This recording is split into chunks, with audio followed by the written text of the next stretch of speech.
Bonjour, on se trouve maintenant juste à la fin, le Motzei Pessah, et à partir de maintenant, on va avoir quelque chose d'extraordinaire. Tous les jours, pendant plus d'un mois, pendant 49 jours, on va chaque jour avoir une mitzvah. Chaque jour, on a la possibilité de se rattacher à Kadosh Baruch Hu avec une mitzvah extrêmement importante, la mitzvah de Sfirat HaOmer, de compter le Homer. On compte le Homer pour se souvenir du conte qu'il y avait quand le Beit HaMikdash existait, où on amenait le lendemain matin de Pessah une certaine quantité de Séorim au Beit HaMikdash, et la quantité, c'était, si on peut dire, un volume de un Homer. Un Homer de Séorim, un Homer de Orge, qu'on amenait au Beit HaMikdash. Bon, c'est sûr, il faut expliquer ce que ça veut dire. Il y a beaucoup de midrashim qui expliquent l'importance de ce Homer-là et pourquoi il était amené le lendemain matin de Pessah. Mais ce qu'on va essayer de parler dans ce shiur, c'est à partir de ce Homer qu'on a mené, on commençait à compter 49 jours et le 50e jour, on fêtait la fête de Shavuot. Donc si on veut, comme du temps du Beit HaMikdash, les mois hébraïques étaient fixés par le biais des témoins qui venaient témoigner au Beit Hadin de l'époque, s'ils ont vu la lune ou ils n'ont pas vu la lune. Donc il y avait une possibilité que Shavuot ne tombe pas comme aujourd'hui, Vav Sivan.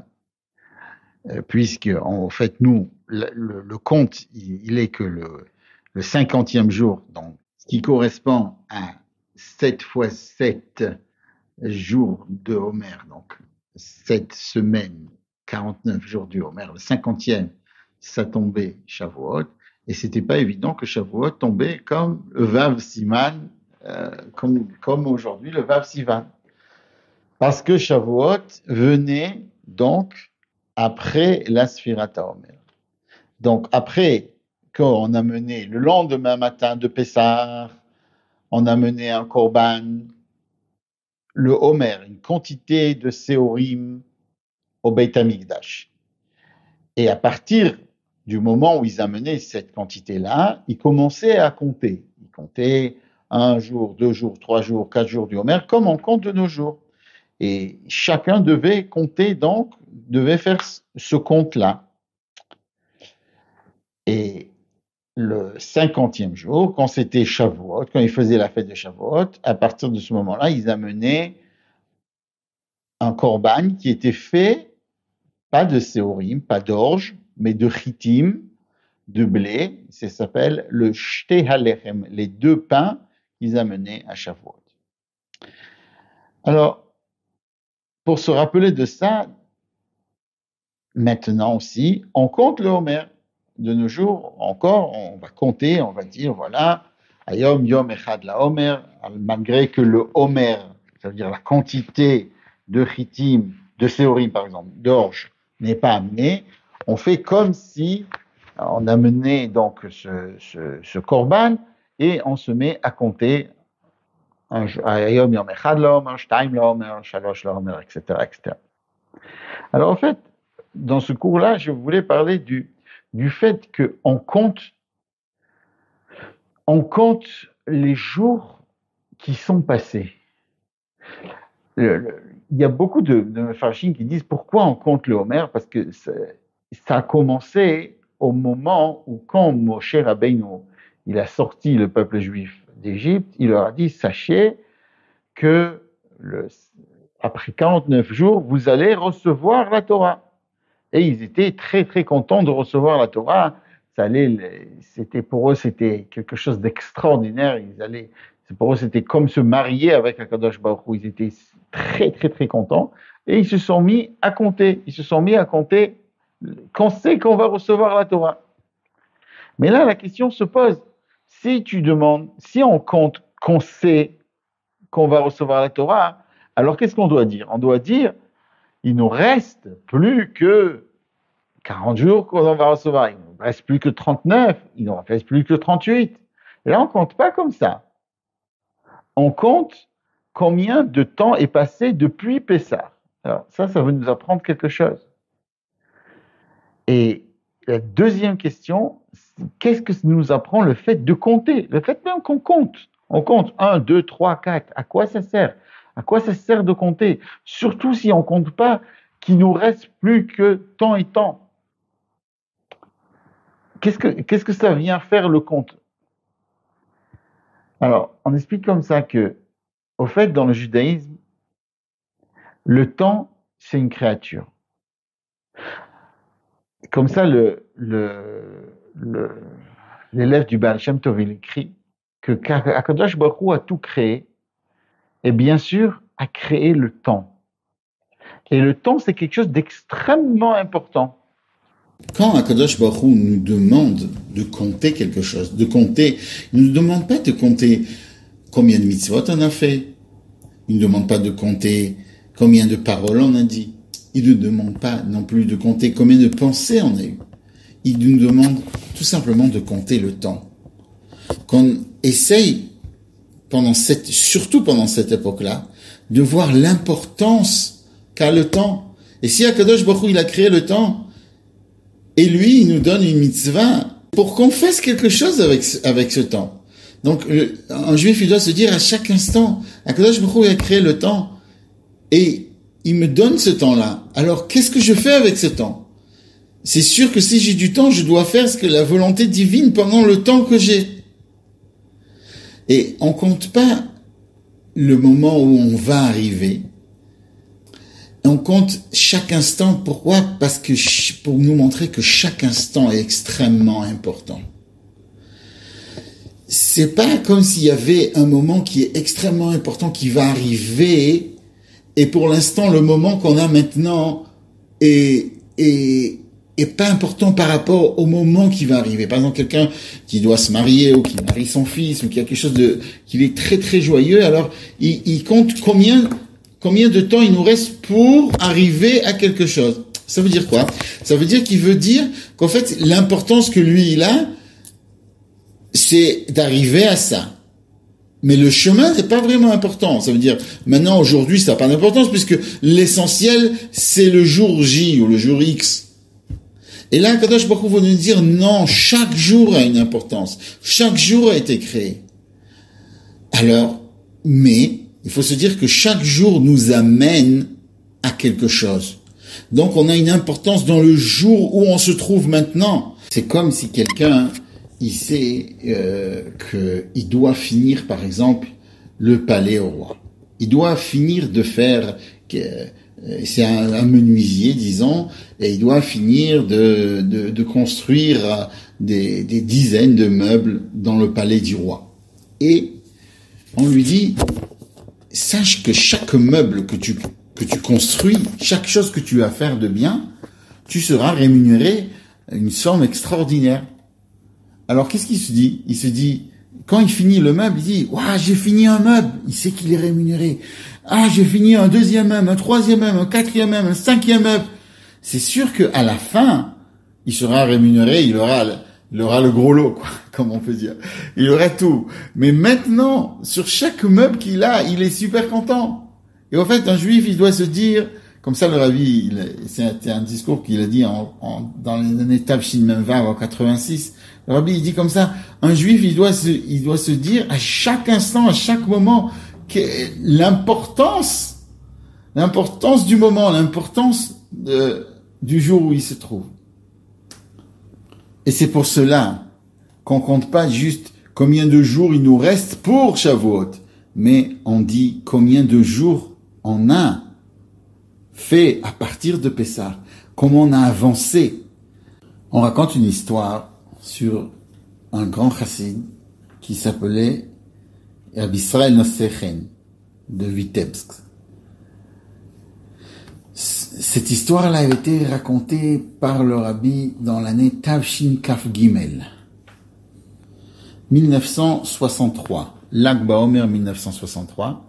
Le Rabbi il a fait un discours où il a expliqué plusieurs inyanim de Sfirat HaOmer.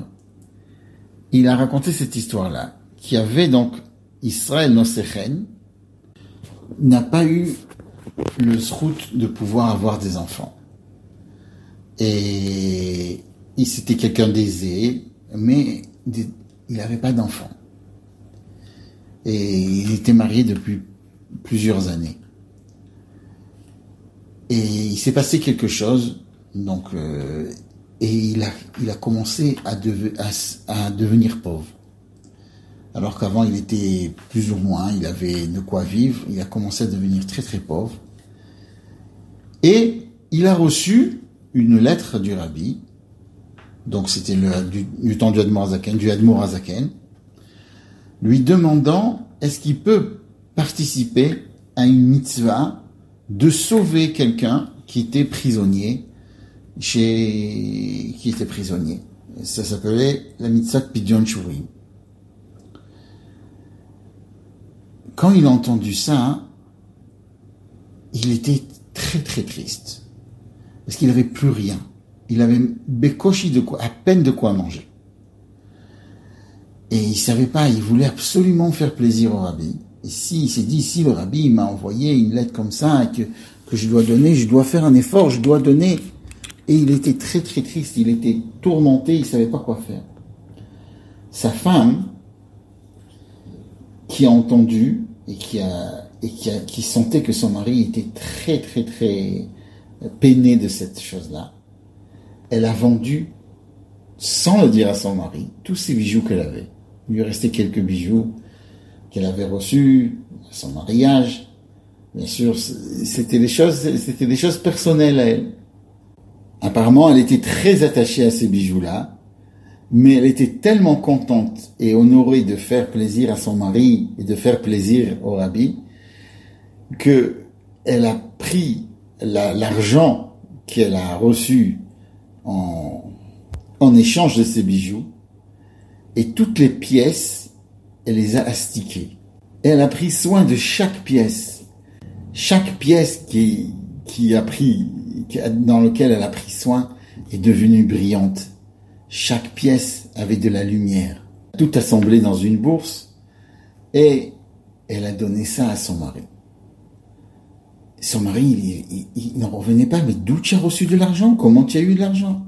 Elle lui dit, ne t'inquiète pas, j'ai vendu quelques bijoux et je voulais absolument te faire plaisir à toi et faire plaisir au tzaddik. Je voulais participer à cette mitzvah. Son mari, il était très touché par son acte et il est parti tout de suite l'apporter.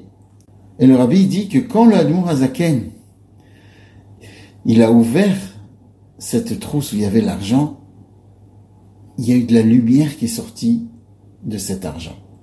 Il y a eu un or, une lumière spéciale qui a illuminé la chambre. Et l'Admour Hazaken, il a regardé, il lui a dit, mais d'où vient cette lumière? C'était des pièces. Comment se fait-il que ces pièces, elles sont tellement astiquées, elles brillent tellement? Et là, ce fameux chassid, il lui a raconté l'histoire, qu'est-ce que sa femme a fait pour participer à cette mitzvah. Et là, l'Admour Hazaken, il a pris sa tête dans ses mains et il s'est mis à réfléchir. Et après, il a promis 3 choses à ce chassid. D'abord, il a dit que par le srout que ta femme a fait ça, Bezrat Hashem, tu vas avoir des enfants. Deuxièmement, tu vas redevenir très très riche. Et troisièmement, tu vas avoir une longue vie. Et c'est ce qui s'est passé. Ce chassid a eu des enfants, a vécu jusqu'à 100 et quelques années. Sa femme, elle a vécu un petit peu plus que lui, je crois, 3 ans de plus. Et le Rabbi lui a dit, pour devenir riche, il lui a dit, arrête de faire ce que tu fais maintenant et commence à travailler avec des pierres précieuses et tu vas avoir une hatzlacha énorme. Tu vas avoir une très très grande réussite. Et c'est ce qui s'est passé. Il a eu une très grande réussite. Et au fait, ça c'est un petit peu Sfirat HaOmer.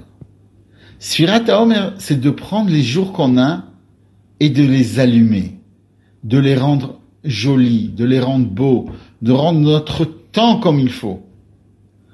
On sait que la tzedaka, c'est sûr qu'il y en a un très très grande mitzvah de faire une tzedaka avec des gens qui ont besoin, avec de l'argent. Mais il y a aussi une tzedaka qu'on peut faire avec les gens qui sont autour de nous, avec notre famille, avec des gens qui ont vraiment besoin de nous. Et ceux qui ont vraiment besoin de nous, c'est nos enfants. Comme il y a marqué au tzedaka bechol yom, celui qui fait tzedaka tous les jours, c'est quelqu'un qui nourrit ses enfants. Et des fois, autour de nous, il y a des choses qui nous ont l'air très banales, qui ont l'air journaliers. Il faut savoir que dans ce journalier, on peut mettre une lumière énorme. Si, pendant Sfirat HaOmer, on va prendre le yoker du temps, l'importance du temps, l'importance de chaque instant, de chaque moment, même un moment journalier, et on va l'astiquer, on va le rendre beau, on va voir le lien qu'il y a entre ce temps, les gens qui sont autour de nous, et comment Akadosh Baruch Hu nous a donné des neshamot à côté de nous, pour qu'on s'occupe d'eux. C'est pas pour rien qu'il y a 7 personnes qui se trouvent autour de nous, il n'y a pas l'autre personne. Et si Akadosh Baruch Hu nous a amené la neshama de cet enfant-là, ou de ce mari-là, ou de ce frère-là, c'est que on a quelque chose à faire. On a une shlichut. On a quelque chose à faire avancer. Et ça, c'est Sfirat HaOmer. On raconte comme ça, qu'une fois, il y avait un éléphant qui était énorme et qui était attaché à un petit morceau de bois qui était enfoncé à la terre vraiment par un coup de marteau. Et il y avait un enfant qui est là-bas et qui voit cet éléphant-là et il se laisse que l'éléphant il se laisse attacher par cette corde-là mais cet éléphant, il peut arracher cette corde en 1 minute. Pourquoi il est attaché à cette chose-là et il bouge pas? Et son père, il lui a dit, sache que cet éléphant, il bouge pas, tout simplement parce que depuis tout petit, il est attaché à cette corde. Il a l'habitude depuis tout petit. Quand il était petit, il arrivait pas à la faire bouger. Alors maintenant aussi, même qu'il est grand, il n'arrive pas à faire bouger. Et notre tafki dans Sfirat HaOmer, c'est de savoir que même si on a des habitudes, même si on était habitué depuis tout petit que le temps ça a pas d'importance ou que les gens qui sont autour de nous c'est pas quelque chose qui est extraordinaire, eh ben non, il faut essayer d'ouvrir les yeux, de voir que si Akadosh Baruch Hu nous amène quelque chose, nous donne du temps, nous donne tout ce que nous donne, c'est pour qu'on fasse quelque chose de bien avec. Et Bezrat Hashem, ces jours de la Sphira vont devenir un moment où on va astiquer tout ce qui se trouve, tout ce qu'on a, tout ce qu'Akadosh Baruch Hu nous a donné. Il faut savoir que le mot Sphira, en hébreu, vient du mot compte. Mais aussi, la Chassidoute nous explique que le mot Sphira vient du mot saphir, comme une pierre qui est précieuse. La pierre de saphir. Et au fait, c'est comme ça que le Admour Hazaken, il explique la Sfirat HaOmer. Il dit que Sfirat HaOmer, c'est de allumer les jours qui se trouvent. Et que Bezrat Hashem, on n'est que des bonnes choses et qu'on arrive à la venue du Mashiach qui va lui-même allumer ce qu'on a déjà commencé à allumer avec le Mashiach Tzidkenu Tekef Miyad Mamash.